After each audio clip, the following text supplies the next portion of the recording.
సర్వనాశనం చేశామంట 5 సంవత్సరాల పాటు. ఆయన దాన్ని ఇప్పుడు బయటకు తీసుకొస్తున్నాడంట. పోలవరం పడుకుందంట, ఇప్పుడు లెగుస్తుంది కావాలి పోలవరం, నాకు అర్థం కాల.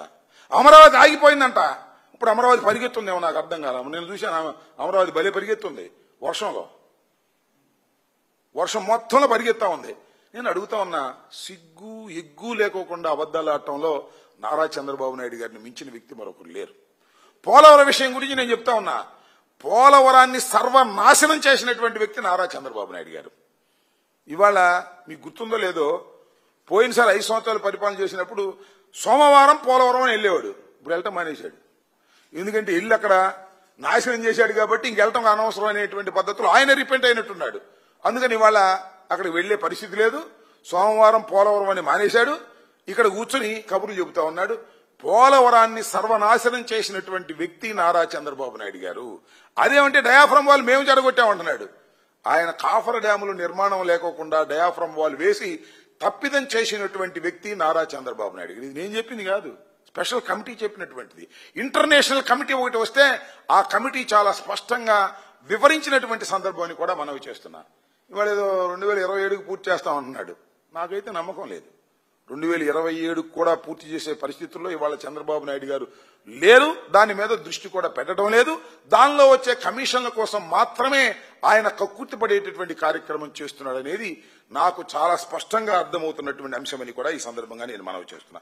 ఇలా అన్ని పచ్చి అబద్దాలు చెప్పేటటువంటి కార్యక్రమం చేస్తూ జగన్మోహన్ రెడ్డి గారి ప్రభుత్వం రాష్ట్రాన్ని సర్వనాశనం చేసింది, రాష్ట్రాన్ని అధోగతి పాలు చేసింది అని చెప్తున్నాడు. ఇందాక చెబుతున్నాడండి, 10 లక్షల కోట్లంట మేము అప్పు చేసింది. అంతకుముందు ఏం చెప్పారు?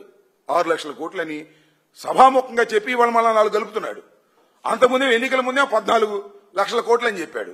అన్ని అబద్దాలు చెప్పేటటువంటి కార్యక్రమం ఎందుకు తిరుగుతుంది? ఇప్పుడు చంద్రబాబు నాయుడు గారు వచ్చి సంవత్సరం అవుతుంది. ఇవాళ 2 లక్షల కోట్లు అప్పు చేసినటువంటి సందర్భం. ఎవరు ఎక్కువ చేస్తున్నారు? చంద్రబాబు నాయుడు గారు. అప్పుడు ఏమన్నారు మీరు? ఇది శ్రీలంక అయిపోతుంది, అప్పులు చేస్తున్నాడు జగన్మోహన్ రెడ్డి అన్నారు. ఇవాళ మీరు వచ్చి అంతకన్నా ఎక్కువ అప్పులు చేసేటటువంటి పరిస్థితికి వచ్చి మమ్మల్ని విమర్శించే నైతిక హక్కు మీకు ఎక్కడుంది అని ఈ సందర్భంగా నేను చెప్పదలుచుకున్నా. ఈ విధంగా అనేక విధాలుగా చంద్రబాబు నాయుడు గారు మమ్మల్ని విమర్శించేటటువంటి కార్యక్రమం చేస్తున్నారు. నేను ఒకటే చెబుతున్నా, జగన్మోహన్ రెడ్డి గారి పరిపాలనలో అనేకమైనటువంటి సంక్షేమ కార్యక్రమాలు అమలు చేశాం.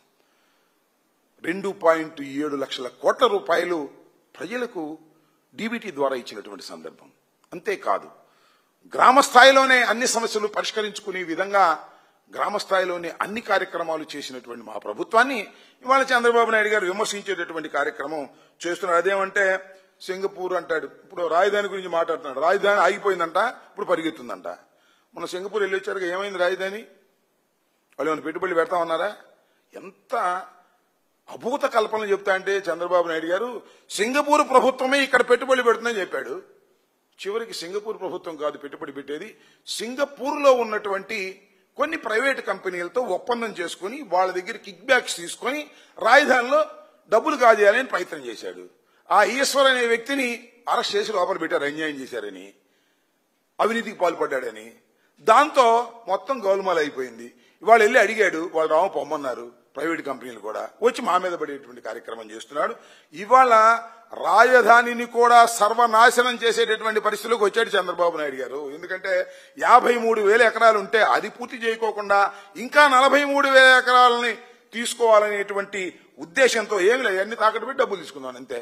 డబ్బులు తీసుకోవడం, మామూలుగా టెండర్లు పిలవటం, దానిలో మొబిలైజేషన్ అడ్వాన్స్ 10% ఇవ్వటం, దానిలో 8% తీసుకోవటం, డబ్బులు పోగు చేసుకునే కార్యక్రమం చేసేటటువంటి పరిస్థితికి వచ్చాడు. అవన్నీ చూసేదంతా కూడా మన నారా లోకేష్ గారు, వారి కుమారుడు. ఆయన క్యాషు, రాజేషు, సూటు కేసు, లోకేషు, ఇది మొత్తం జరుగుతున్నటువంటి వ్యవహారం. సూట్ కేసులతో డబ్బులు తీసుకుని వ్యవహారం నడుపుతున్నటువంటి వ్యక్తి నారా లోకేష్ గారు. ఈయన కలిసి ఈ రాష్ట్రాన్ని సర్వనాశనం చేసే విధంగా ఇవాళ దిగజారిపోయినటువంటి కార్యక్రమాలు చేస్తున్నారు. దీనికి మాకు ఊరినే మా మీద డప్పాలు కొట్టే కార్యక్రమం, అది బగలు తీసాం ఇది బగలు తీసాం అని చెప్పేటటువంటి కార్యక్రమాల్లో చంద్రబాబు నాయుడు గారు ఇవాళ సుదీర్ఘమైనటువంటి ఉపన్యాసం ఆగస్టు 15వ తారీఖున జెండా ఎత్తే కార్యక్రమంలో ఈ కార్యక్రమాలన్నీ చేసి ఇలా దుర్మార్గమైనటువంటి మాటలు మాట్లాడి మమ్మల్ని బురదల్లాలనే ప్రయత్నం చేస్తున్నారు. చంద్రబాబు నాయుడు గారు సూపర్ 6 ని అదేవిధంగా 140